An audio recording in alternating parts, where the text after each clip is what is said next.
Dès les premières heures de ce jeudi 20 novembre 2025, l'esplanade de la délégation régionale du ministère des enseignements secondaires pour le Sud s'est transformée en un forum d'échange.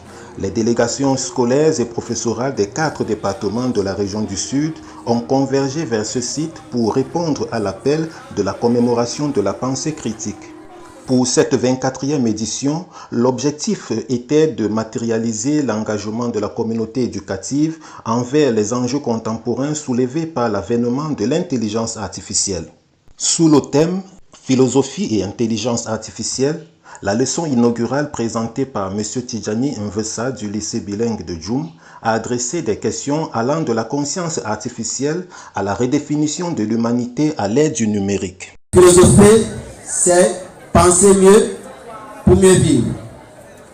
Comme en temps de guerre où des signaux sont donnés à tous pour inviter les citoyens à la vigilance. La mise en garde des citoyens est ici semblable avec en prime l'informatisation tout azimut de la nature. Les autorités administratives et éducatives, dans leur prise de parole, ont souligné la nécessité impérieuse de doter les apprenants d'un socle philosophique solide pour décrypter les mutations technologiques en cours. Le climax de cette journée a été la séquence de reconnaissance académique. Des récompenses ont été décernées aux élèves et enseignants s'étant distingués par leur excellence dans le domaine de la pensée philosophique. Je suis tellement fière de moi. C'est un rêve auquel je ne pensais pas avoir un jour. C'est un rêve qui devient réalité. Vraiment.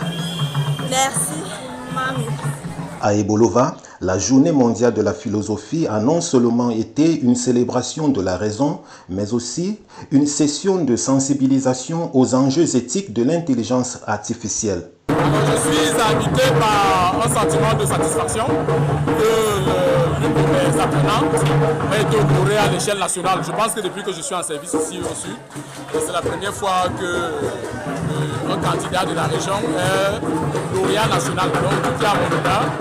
Je m'en félicite et je souhaite que le cas d'aujourd'hui fasse tâche clean, que prochainement un autre de mes élèves ou un autre élève du Sud soit lauréat national. Un signal fort envoyé par la communauté éducative sur la primauté de la réflexion humaine face à l'essor technologique.